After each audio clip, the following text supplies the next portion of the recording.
హైదరాబాద్ మహానగరం రూపురేఖలు పూర్తిగా మారిపోనున్నాయి. తెలంగాణ ప్రభుత్వం ప్రతిష్టాత్మకంగా చేపట్టిన మూసీ పునరుద్ధరణ ప్రాజెక్టుకు సంబంధించిన కీలక ముందడుగు పడింది.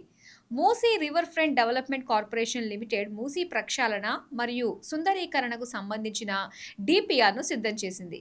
మూసీ పునరుజ్జీవంపై పర్యావరణవేత్తలు, వివిధ దేశాల రాయబారులు, బ్యాంకులు, స్వచ్ఛంద సంస్థలు, నగర ప్రజా ప్రతినిధులు, మూసీ పరీవాహక ప్రజలతో డిపిఆర్‌పై చర్చించిన తరువాత ముఖ్యమంత్రి రేవంత్ రెడ్డి డిపిఆర్‌కు ఆమోదం తెలపనున్నారు.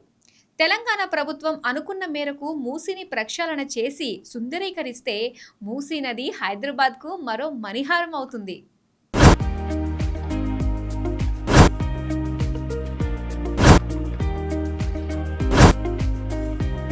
తెలంగాణ ప్రభుత్వం మూసీ ప్రక్షాళన సుందరీకరణకు సంబంధించిన ప్రాజెక్టుపై వడివడిగా అడుగులు వేస్తోంది.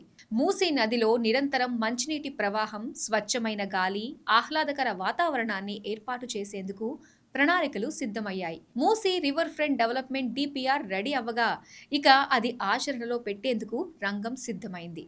హిమాయత్ సాగర్ నుంచి బాపుఘాట్ వరకు 9 కిలోమీటర్ల పొడవున ఈసీ, గండిపేట నుంచి బాపుఘాట్ వరకు 11 కిలోమీటర్ల పొడవున మూసీ ప్రవహించి బాపుఘాట్ వద్ద కలుస్తాయి. వీటిలో గోదావరి నీటిని కలిపి త్రివేణి సంగమంగా తీర్చిదిద్దాలని ప్రభుత్వం నిర్ణయించింది. అందులో భాగంగా ఈ 20 కిలోమీటర్ల పొడవున నదులను, వాటి పరివాహక ప్రాంతాలను, బాపుఘాట్ వద్ద గాంధీ సరోవర్ను 5,812 కోట్లతో అభివృద్ధి చేయాలని డిసైడ్ చేశారు. హిమాయత్ సాగర్ నుంచి గాంధీ సరోవర్ వరకు చేపట్టే పనులను జోన్ 1గా పేర్కొని అభివృద్ధికి 1,684 కోట్ల అంచనా వ్యయాన్ని ఎంఆర్డీసీఎల్ ప్రతిపాదించింది. గండిపేట నుంచి గాంధీ సరోవర్ వరకు పనులను జోన్ 2గా విభజించగా దీనికి 1,992 కోట్ల అంచనా వ్యయాన్ని ప్రతిపాదించింది. నిత్యం మంచినీటిని ప్రవహింపచేయటంతో పాటు నదికి ఇరువైపులా ఉన్న పరివాహక ప్రాంతాన్ని అద్భుతంగా తీర్చిదిద్దనున్నారు. జంట జలాశయాలైన ఉస్మాన్ సాగర్, హిమాయత్ సాగర్ నుంచి గాంధీ సరోవర్ వరకు 15 వంతెనలు నిర్మిస్తారు. ఒకవైపు 100 అడుగుల రోడ్డు, మరోవైపు 80 అడుగుల రోడ్డు, కాలిబాట, సైక్లింగ్ ట్రాక్, ఇతరత్రా సౌకర్యాలు రానున్నాయి. నదిలో పూడిక తొలగించి, అంచులను చదును చేసి కొన్ని ప్రాంతాల్లో పార్కులను అభివృద్ధి చేస్తారు. హోటళ్లు, చిల్డ్రన్ పార్కులు, యాంఫీ థియేటర్లు నిర్మించనున్నారు. ఈ ప్రాజెక్టులో భాగంగా 3 నుంచి 4 చోట్ల చిన్నపాటి మూసీ నదిపై వంతెనలను నిర్మిస్తారు. గాంధీ సరోవర్లో బోటింగ్ సదుపాయం ఉంటుంది. బాపుఘాట్ వద్ద మొత్తం 60 ఎకరాల ప్రభుత్వ భూమి ఉంది.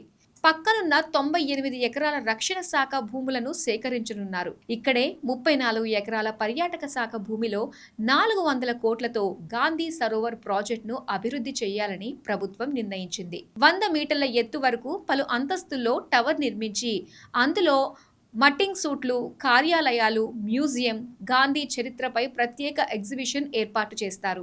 ఈ టవర్పై 35 నుంచి 50 మీటర్ల ఎత్తున గాంధీ విగ్రహం కొలువుదీరనుంది.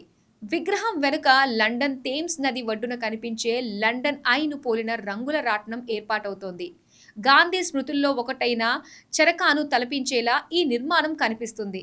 కాళేశ్వరం నుంచి గోదావరి జలాలను హైదరాబాద్కు ఏడాదికి 5 టీఎంసీల చొప్పున తరలించే ప్రాజెక్టు పనులను ఇప్పటికే మొదలుపెట్టారు. వీటిలో 2.5 టీఎంసీలను తాగునీటికి వాడతారు. మిగిలిన సగం నీటిని మూసీలో ప్రవాహానికి ఉపయోగిస్తారు.